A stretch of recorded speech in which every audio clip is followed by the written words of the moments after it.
Welcome back viewers, आप देख रहे हैं वीकेंड का सबसे भरोसेमंद कार्यक्रम इसमें न्यूज 18 पर। यह देश है हमारा, क्या है तुष्टीकरण का डबल क्रॉस, यानी 20 हमारा और 80 में भी बंटवारा। यह कहानी क्या है, आज देश की जनता, देश के युवा पूछेंगे सवाल इस दौर में। जातिवाद के खिलाफ हो आप लोग? सामाजिक न्याय के मैं साथ करना चाहता हूं। अच्छा, जातिगत गणना आप लोग चाहते हो और जातिवाद के खिलाफ हो। बिल्कुल। आप कह रहे हो, आप कह रहे हो कि हम जो है वो नशे के खिलाफ है, लेकिन सिगरेट पीना ठीक है। अब मैं बोल लूं, देखिए कमाल की बात है, सुनिए कमाल की बात है, इतना अरे मैं बोल लूं, आपके बीच में नहीं बोला। आपके लिए तो एक शेर ही सुना देता हूं, वो दिलों में आग लगाएंगे, मैं दिलों की आग बुझाऊंगा और सब कुछ अपने घर ले जाऊंगा। अरे बोलने दो, अरे अब बोलने दीजिए, फ्लो में बोलने दीजिए। ठीक है, अच्छी कविता लिख के लाए आज। नहीं मैं ओरिजिनल बोल रहा हूं, ओरिजिनल है। आग लगाएंगे, मैं दिलों की आग बुझाऊंगा, उसे अपना काम करने दो, मैं अपना काम करता हूं। अब सवाल ये है, अपना काम क्या है? फिर बता रहा हूं ना, अपना काम है कि काम तमाम सुनो ना, काम तमाम करना। अब मैं आपके बीच में बोला नहीं, फिर देखिए संस्कृति दिखा दी अनुराग जी बोली। आपने इतनी लंबी लंबी बातें बोली, स्वामी जी ने बोली, आपने ही बोली, चिल्ला चिल्ला के भी बोली, हल्ला मचा के भी बोली। अरे इतना हल्ला मचा लेते जब दलितों के साथ अन्याय होता था गांव में, गांव के अंदर घुसने नहीं दिया जाता था, उनको छुआ हुआ पानी नहीं पिया जाता था, उनको स्कूल में पढ़ने नहीं दिया जाता था, उनके कुएं पे आने नहीं दिया जाता था, किस तरह की उनके साथ वहां पे व्यवहार हुआ, ना अपने स्कूल में आने दिया, ना छुआ पानी पिया, ना गांव में रहने दिया, गांव से बाहर रखते थे।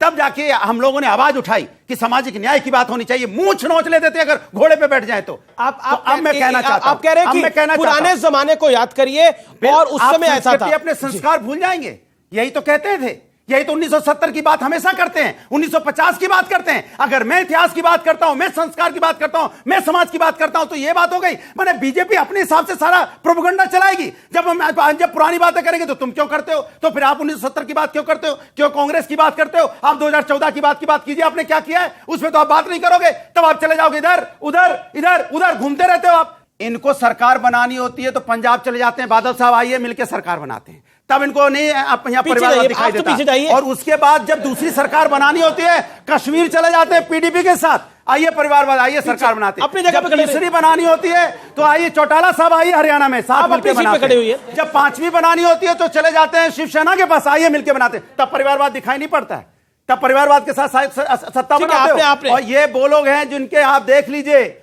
राजनाथ सिंह जी के बहुत करीब है, एडवाइजर भी है, उनके बेटे तो यहीं से जीतते हैं। क्यों आपने टिकट दी भैया, परिवारवाद क्यों आप चला रहे हो? उससे कम पड़ जाता तो सिंधिया परिवार, सिंधिया परिवार कम पड़ जाता तो अनुराग ठाकुर के पिताजी चीफ मिनिस्टर, अनुराग ठाकुर आज के मंत्री, और अभी भी कर्नाटका में जो मंत्री थे चीफ मिनिस्टर, उनके पिताजी भी चीफ मिनिस्टर थे। तो क्यों आपने चीफ मिनिस्टर बनाया था जब उनके पिताजी चीफ मिनिस्टर थे? ठीक है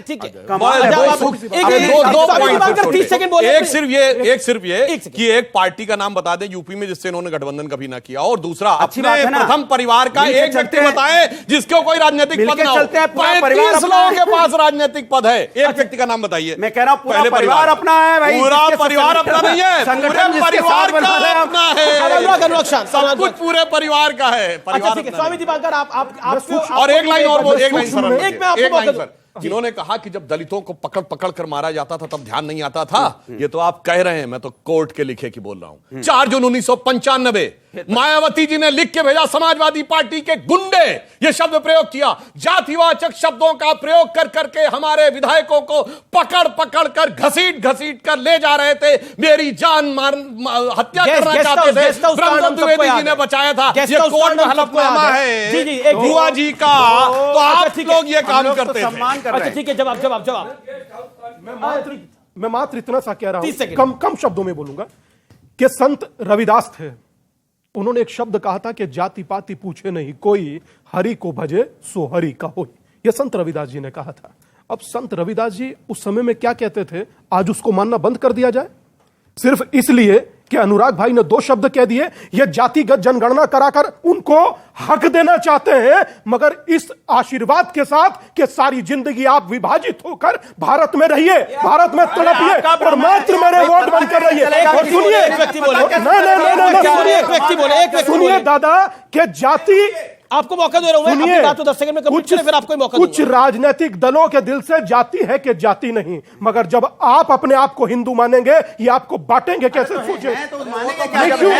अच्छा सुनिए, ये कहना बंद, ये कहना बंद कर दीजिए, ये कहना बंद कर दीजिए। मानेंगे क्या? हूं मैं, मानना क्या होता है? कह रहा हूं, ये कहना बंद कर दीजिए। हिंदू मुस्लिम सिख ईसाई आपस में सब भाई भाई, अगर जो हिंदू है तो हिंदू क्या है? दिक्कत है उसमें? कहाँ है हिंदू बताइए ना, कहाँ है? कहाँ है बताइए? उसके पीछे भदौरिया लगा रहे हैं, बात बता रहे, खड़ा हूं और क्या पूछिए, और समाज से पूछिए जिनकी मूछें नोची गई हैं। मैं आपसे पूछता हूं कि आप लोग कौन है, हिंदू है या जाति है? कमाल है, बात बता रहे, पढ़ाना चाहते हो, झेला नहीं है, पढ़ाना चाहते हो, दर्द झेल के गंगा में नहाते, स्कूल तक नहीं जाने दिया, में नहाते अमीश, स्कूल नहीं जा पाए, किसी की जाति नहीं कर रहे हैं। एक लड़ते रहे। मैं आपको मौका दे रहा हूं, लेकिन रशीदी साहब काफी देर से इंतजार कर रहे हैं। रशीदी साहब, इसका बेनिफिट तो है, बेनिफिट ये है कि अगर 80% जातियों में बढ़ जाता है तो इसका एक बड़ा पॉलिटिकल बेनिफिट मिलता है। हमने इसके रिजल्ट्स देखे। इसका जवाब दूंगा मैं आपको। मैं स्वामी जी से एक बात पूछना चाहता हूं। बड़े जाति जोड़ने की बात कर रहे हैं, बड़े क्या 178 दिन से कर रहे हैं सर, बड़े आज कर रहे हैं। अरे सुन लीजिए सर, सुन लीजिए, उनको अपनी बात को रख ले। बड़े फिर आप नाराज होके जाएंगे, फायदा नहीं ना। सुन लीजिए, मैं ये कह रहा हूँ स्वामी जी, दलित भी हिंदू है ना, मंदिरों में पुजारी क्यों नहीं बनाते उनको? मेरे मंदिर में तो है, आकर देखो। आपके केरल के 5000 मंदिरों में है। नहीं, आपके मंदिर में कहाँ है? केरल के 5000 मंदिरों में मेरे आश्रम में आइए, बिला वजह कहाँ खड़ा? बिला वजह कहाँ खड़ा? कि कुछ भी कह दो आप, कुछ भी कह दो चलेगा। दूसरी बात, अब दूसरी बात सुनिए, ये खामखाई की बातें हैं स्वामी जी, छोड़ दीजिए इसको। जब बात खत्म आप जहां काम कर रहे हैं वहां काम करते रहिए। दुनिया जा रही है, दुनिया जान रही है। मौलवी, मुफ्ती, मुकर्रम, सब है। मौलाना बताइए, बताइए। आप मस्जिदों में इमाम जाकर देखें, वहां जातिवाद है ही नहीं। अरे भाई मैं तो पूछ रहा हूं ना, तो फिर ये मिल जाएगा। क्या आपको 10 सेकंड अपनी बात रख ले, फिर मैं आपकी बात। और सुनिए, आपने बोला मस्जिदों में है नहीं जातिवाद, मुसलमानों में कोई जातिवाद नहीं, ना नमाज पढ़ने में, ना नमाज पढ़ाने में। तो हिंदुओं में जातिवाद को प्रमोट क्यों करते हो आप? मैं नहीं करता, आप बोलते हो स्वामी जी कर रहे हैं, स्वामी जी कर रहे हैं प्रमोट। ये जो 178 दिन से जो कर रहे हैं, प्रमोट ही तो कर रहे हैं जातिवाद को। ये जोड़ने की बात थोड़े कर रहे हैं, ये बता रहे हैं कि हाँ जाति है, जुड़ जाओ। अच्छा, आप बता रहे हैं, आप कह रहे हैं मुसलमान, समझ नहीं रहे लोग। आप कह रहे हैं कि मुसलमानों में जातिवाद नहीं है। नहीं है जातिवाद, लेकिन जातिवाद का मतलब ये नहीं कि धर्म कर्म पे बटा हुआ नहीं है, बटा हुआ नहीं। ऑडियंस के कई सारे सवाल आ रहे हैं, अनुराग भदौरिया से जरूर सवाल है। तो ये शिया सुन्नी बरेलवी देवबंदी अहले हदीस 50 है, एक जगह 50 आगे 50 पठान, गद्दी, अंसारी, पहना, बताओ क्या क्या नहीं है भाई? अरे भाई मैं तो मानता हूं कि है, लेकिन बटे हुए नहीं है ना। मगर जब बात मस्जिद में जुलाहा मिल जाएगा। रशीदी साहब 30 सेकंड। मगर जब बात धर्म की आएगी, ये सब एक है। और मगर जब हम लोगों को एक होने की बात आएगी, बिल्कुल हमें ठाकुर है, ब्राह्मण है, बनिया है, आपकी बात को मान रहे हैं, यादव है, वो आपकी बात को मान रहे हैं। आपने बोला बात आगे बढ़ा रहा हूं। हाँ, वो आप कह रहे हैं हाँ हम एक है धर्म के नाम पर। बिल्कुल, इमाम के नाम, जब हम इमाम की बात आती है, कोई ये नहीं पूछता तू जुलाहा है, अंसारी है या गद्दी है, फला है, वो इमाम रख लिया जाता है। दूसरी बात, तो इनको भी बोलो आप इमाम के नाम पर एक है, ये राम के नाम पर एक हो जाए तो हो जाए, अच्छी बात है। मेरा प्रश्न सत्यपाल जी से है, हमारे देश में सत्यप्रकाश जी से, जो हिंदू है वो धर्म नहीं सिखाते बच्चों को, और दूसरी बात ये है जो इतिहास है उसने हिंदुस्तान के गौरवशील इतिहास को नहीं बताया। आप उसी का लाभ नहीं उठा रहे क्या? अंग्रेजों ने भी जाति में बांटा और आज आप क्या कर रहे हो? जाति जनगणना। वो कह रहे हैं कि अंग्रेजों ने भी जाति में बांटा और आप भी जाति जनगणना की बात करें तो आप भी बंटवारे का काम नहीं कर रहे। आपको सपा एक ही कश्ती पे सवार नहीं है। आप इस बात को समझिए, जिस देश का इतिहास अंग्रेजों से पहले का रहा हो और जिस देश में दलितों को मंदिर घुसने नहीं दिया जाता हो, जिस देश में पिछड़ी जातियों को विकास की रोशनी नहीं पहुंचाई गई हो और आजादी के बाद भी कमोबेश वही स्थिति रही हो, तो कम से कम उस जाति को, उस हक को पहुंचाना पड़ेगा। आपने वो दर्द झेला नहीं है कि पिछड़ों का बच्चा आज भी मिड डे मील में उसको नकार दिया जाता है, आज भी उसको अलग से बिठाया जाता है। हक की बात करेगा, खड़े अपनी जगह पे खड़े हो रही है। दुआ करो कि सवाल आ रहा है, सवाल दुआ करो कि हमारा भारत महान बने, हर हिंदू विवेकानंद और हर मुसलमान कलाम बने। मेरा सवाल समाजवादी प्रवक्ता भदौरिया जी से है। आप बीजेपी पर आरोप लगा रहे हैं कि बीजेपी पार्टी हिंदू मुस्लिम की राजनीति कर रही है, जबकि आप अखिलेश यादव जी उत्तर प्रदेश में जाति जनगणना कर, ऐसा क्यों? और राम राज्य की बात कर रहे हैं, ऐसा क्यों? सवाल है और मतलब लोडेड सवाल है, जवाब दीजिएगा। चूंकि हम समाज के अंदर में विकास चाहते हैं, हम जानना चाहते हैं जाति में बंटवा कर। सुनो ना, अरे जाति बढ़े क्या बंटवा के? कोई समाजवादी ने जाति बनाई है क्या? ऐसा बताते हो कि हम जाति बना रहे हैं क्या? कमाल करे, समाजवादी के पास जाति बनी है क्या? अरे मैं कह रहा हूं कि समाज के अंदर में कौन कितने मुझे पता चले, हम उनकी मदद कर पाए, उनको आगे ले जा पाए। कौन कितने पीछे रह गए हैं, कौन समाज में किसकी क्या पोजीशन है। जब तक आप पोजीशन जान नहीं पाएंगे, आप किसी की मदद नहीं कर पाएंगे। सवाल जी। आप पे आरोप लगाए जा रहे हैं कि आपने मीट पार्टी में लोगों को कुत्तों का मीट परोस दिया गया था। ऐसे में आप पे लोग कैसे भरोसा करें? ये एक बहुत बड़ा दुष्प्रचार किया गया। बिहार के भाजपा के एक नेता ने ये बात कही और ये एकदम भ्रामक है, झूठा है। लेकिन एक बात मैं कहूंगा, इस देश का एक बहुत बड़ा नेता, नाम नहीं लूंगा, अखबारों में पढ़ा, वो कुकुरमुत्ता बहुत महंगा खाता है। ये बात तो बिल्कुल सच है। कौन है ये पहचाने ये बहुत बड़ा नेता है। भारतीय जनता पार्टी का हिमाचल के शिमला से आता है, लेकिन ये विषय नहीं है। लेकिन ये कंट्रोवर्सी बड़ी एम्बैरेसिंग है। आपने मटन बोल के कुत्ता खिला दिया, ये तो बड़ी एम्बैरेसिंग है। जो भी सच है सामने आया जल्दी। और सवाल क्या है? अच्छा क्या सवाल है आपका? पूछिए सवाल क्या है? मेरा सवाल, अच्छा एक सेकंड। अरे ठीक है, अरे रुकिए।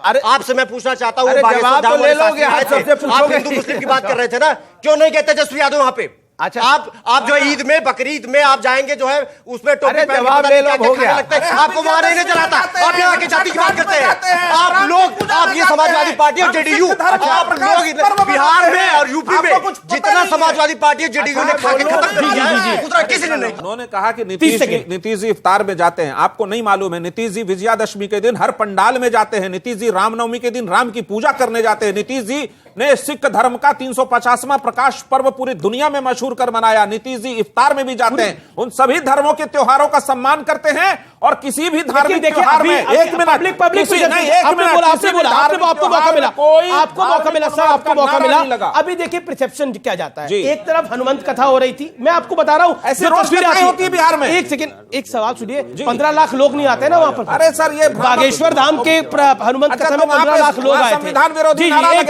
कई लोग तो कह रहे हैं कि 15 लाख से भी ज्यादा आए थे, लेकिन हर बार 15 लाख लोग नहीं आते। इतनी बड़ी हनुमंत कथा हुई, वहां नहीं गए। दूसरी तरफ आपके नेता लल्लन सिंह, जो भी कंट्रोवर्सी है, जिसका भी वो मीट कर रहे थे, वो मीट पार्टी कर रहे थे। हनुमंत कथा आपने नहीं करी, उल्टा मीट पार्टी कर रहे हैं कहीं पर।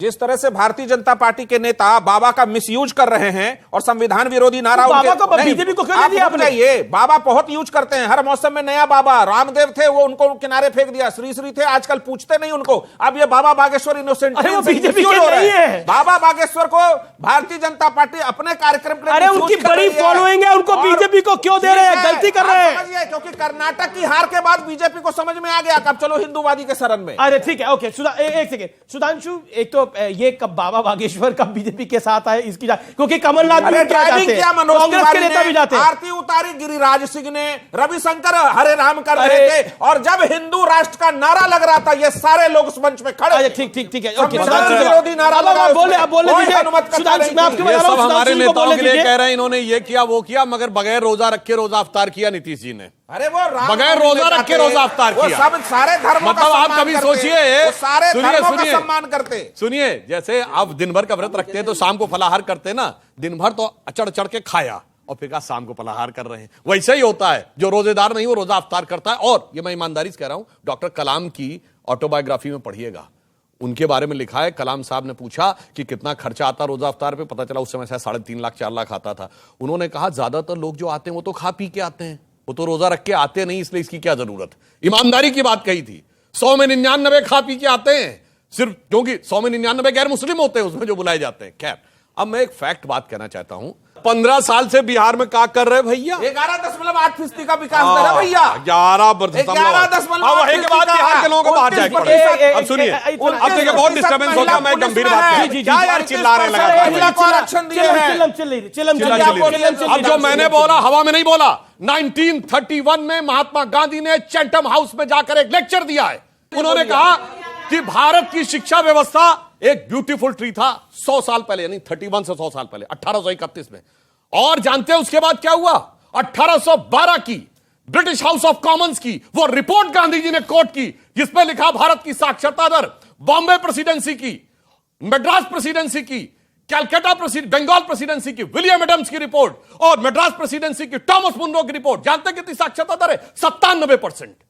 और इतना ही नहीं, जाति के आधार पर जो कह रहे हैं, जिनको आप दलित कहते हैं, वो सिर्फ बच्चे नहीं, स्टूडेंट्स नहीं, टीचर्स में कौन कौन थे, सारी रिपोर्ट है। 1939 में कलकत्ता यूनिवर्सिटी ने पूरी सबमिट की।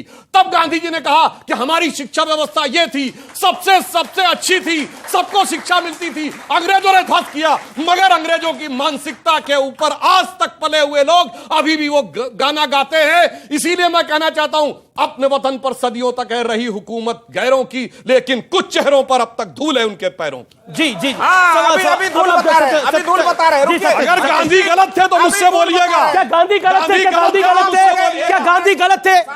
नहीं, 40 सेकंड दिया आपको। फिर पब्लिक के 2 सवाल। 60 सेकंड देंगे। महात्मा गांधी गलत थे? 60 सेकंड देंगे। महात्मा गांधी बिल्कुल गलत नहीं है, लेकिन इन्होंने महात्मा गांधी को याद किया, मुझे बहुत खुशी हुई। गोडसे वाले लोगों ने गांधी को याद किया, ताली बजाइएगा इस पर, कोई दिक्कत नहीं है। दूसरी बात, भैया रोहित वेमुला, गांधी का रखो राजाराम, गांधी का हे राम, सब हमारा है, बोलो हे राम। दलित छात्र राम बोलो राम, मर गया। इनके प्रधानमंत्री और इनके मुख्यमंत्री सब चुपचाप 1 महीना बैठे रहे। ठीक है। ये क्या तमाशा था? दलितों का साजिद रशीदी और स्वामी दिवाकर, आप ही की बात आ रहा हूं। स्वामी दिवाकर पहले 30 सेकंड दें साजिद रशीदी। जी जी, सुनिए, को याद करते रहिए। किस यूनिवर्सिटी का नाम बताइए? आपको बोलिए यूनिवर्सिटी का नाम बोलिए ना, यूनिवर्सिटी का नाम बोलिए।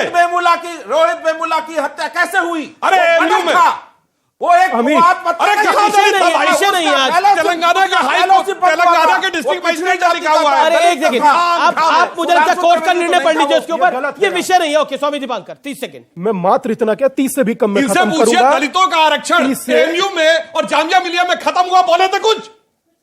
बताइए। ये भाई जान के बारे में नहीं बोलेंगे, यहाँ भाई की जान देने के लिए बोलेंगे। हिंदुओं में एक सेकंड है, हिंदुओं में दलितों के साथ नाइंसाफी हो रही है। आप बताएं, अभी सुधांशु जी ने जो बात बोली, इसका जवाब क्या है? एमयू में जब दलितों का आरक्षण खत्म हुआ तो आप परेशान हुए थे उस बात के लिए? पूरे हिंदुस्तान में कितनी आबादी है? 140 करोड़।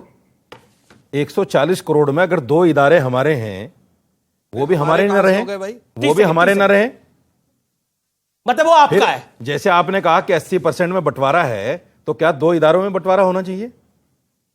बताओ आप कह रहे हैं आप अपना नहीं बांटेंगे? हमारे 20% हमारे, बहुत अच्छा, 80% में बंटवारा। कह दिया कि जब हमारे में आ जाओगे 20% हमारे, 80% में बंटवारा। यहां नहीं बोलोगे आप उस बात को?